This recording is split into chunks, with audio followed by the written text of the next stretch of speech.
نحمده ونصلي على رسوله الكريم اما بعد فاعوذ بالله من الشيطان الرجيم بسم الله الرحمن الرحيم وعن ابن عمر رضي الله تعالى عنه قال سمعت رسول الله صلى الله عليه وسلم يقول يكون في أمتي خسف ومسح وذلك في المكذبين بالقدر صدق الله العلي العظيم۔ حضرت ابن عمر رضی اللہ تعالیٰ عنہ سے روایت مروی ہے کہ میں نے رسول اللہ صلی اللہ علیہ وسلم کو یہ فرماتے ہوئے سنا کہ میری امت میں زمین میں دس جانا اور صورتوں کا مسخ ہو جانا بھی ہوگا، اور یہ عذاب ان لوگوں پر ہوگا جو تقدیر کے منکر ہیں۔ اس حدیث میں رسول اللہ صلی اللہ علیہ وسلم نے یہ وعیدیں بیان فرمائی ہے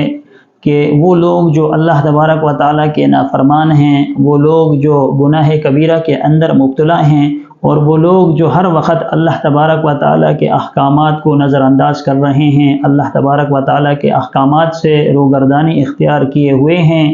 ان کے اوپر اللہ تبارک و تعالیٰ کے طرح طرح کے عذابات وہ آ سکتے ہیں۔ اس کے بارے میں رسول اللہ صلی اللہ علیہ وسلم نے سخت وعید فرمائی اور فرمایا کہ ایسا بھی ہو سکتا ہے کہ لوگوں کو زمین میں دھنسا دیا جائے، یعنی لوگ زمین کے نیچے چلے جائیں اپنی اللہ تعالیٰ کی نافرمانی کی وجہ سے اور اپنے کرتوتوں کی وجہ سے۔ اسی طرح آپ صلی اللہ علیہ وسلم نے فرمایا جس طرح میری امت سے پہلے یعنی میری نبوت سے پہلے جو انبیاء تشریف لائے تھے بنی اسرائیل کے اندر لوگوں کے چہرے مسخ ہو جایا کرتے تھے، اور اسی طرح ان کی چہرے تبدیل ہو جایا کرتے تھے، اسی طرح میری جو امت ہے اس کے بھی چہرے تبدیل ہو سکتے ہیں اور ان کے بھی چہرے کو مسخ کیا جا سکتا ہے، یعنی زمین کے اندر لوگوں کا دسا جانا اور اسی طرح چہروں کا مسخ ہو جانا بھی میری امت میں ہو سکتا ہے۔ یعنی ان سے یہ بعید نہیں ہے، ان سے یہ دور نہیں ہے کہ یہ عذابات وغیرہ ان پر نازل نہ ہو، لیکن بعض فقہا نے اس کی تصحیح یوں فرمائی ہے کہ وہ عذاب عموماً تھا، یعنی تمام لوگوں کے اوپر وہ عذاب آیا کرتا تھا، اور پوری کی پوری امت بعض اوقات جو ہے اللہ کے عذاب میں آ جاتی تھی اور اللہ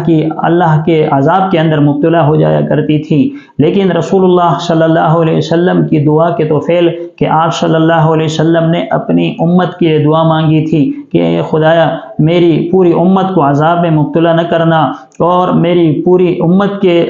چہروں کو مسخ نہ فرمانا، چنانچہ رسول اللہ صلی اللہ علیہ وسلم کی یہ دعا قبول ہوئی تھی۔ تو اس دعا کے پیش نظر بعض محدثین اور فقہا یہ لکھتے ہیں کہ پوری امت جو ہے وہ ملیا میٹ نہیں کی جائے گی، پوری امت کا خاتمہ نہیں کیا جائے گا، اسی طرح پوری امت کے چہروں کو مسخ نہیں کیا جائے گا، بلکہ انفرادی طور پر جو شخص ایسے عمل کرے گا، یا کوئی قوم ہوگی یا کوئی جماعت ہوگی یا کوئی لشکر ہوگا جو محدود ہوگا، اللہ تبارک و تعالی گناہوں کی وجہ سے ان کے چہروں کو مسخ کر سکتا ہے، اللہ تبارک و تعالی انہیں زمین میں دھسا سکتا ہے۔ جیسے کہ آپ نے دیکھا کہ بہت سارے زلزلوں کے آنے کی صورت میں بہت سارے گھر جو ہے وہ زمین دوز ہو گئے اور زمین انہیں نگل گئی، بعض اوقات دریا آئے، بعض اوقات سمندر ان کے اوپر امنڈ آئے اور سمندروں کی موجوں نے انہیں اپنی لپیٹ میں لے لیا۔ تو یہ بھی اللہ تبارک و تعالیٰ کا ایک عذاب ہے کہ اللہ تبارک و تعالیٰ نے سمندروں کے ذریعے سے بعض قوموں کو غرق کیا، بعض زمین میں دھنس گئے، اور بعض ایسے تھے کہ جن کے چہروں کو اللہ تبارک و تعالیٰ نے مسخ فرما دیا ان کی سخت نافرمانیوں کی وجہ سے اور اللہ تبارک و تعالیٰ کو ناراض کرنے کی وجہ سے۔ اور پھر آپ صلی اللہ علیہ وسلم نے مزید یہ بھی ارشاد فرمایا کہ یہ وہ لوگ ہوں گے جو قدریہ ہوں گے، قدریہ جو اللہ تبارک و تعالیٰ کی ذات کے منکر ہیں اور اللہ تبارک و تعالیٰ کے وحدانیت کے قائل نہیں ہیں، اور رسول اللہ صلی اللہ علیہ وسلم کی خاتم النبیین ہونے کے وہ قائل نہیں ہیں، تو ایسے لوگوں پر اکثریت کے اندر ایسا عذاب جو ہے وہ آیا کرتا ہے اور ایسا عذاب آنے کا خدشہ ہے۔ تو رسول اللہ صلی اللہ علیہ وسلم نے یہ سخت وعیدیں فرمائی ہیں اور فرمایا کہ قدریہ جو فرقہ ہے ان کے اوپر یہ عذاب جو ہے وہ مسلط ہوگا۔ تو اللہ تبارک و تعالیٰ سے یہ دعا ہے کہ اللہ تبارک و تعالیٰ ہمیں ایسے عذابات سے محفوظ رکھے جو انسان کو دنیا کے اندر بھی ذلیل کر دے اور جو انسان کو آخرت کے اندر بھی رسوا کر دے۔ اللہ تعالیٰ ہمیں ان عذابات سے محفوظ فرمائے، آمین۔ وآخر دعوانا ان الحمد للہ رب العالمین۔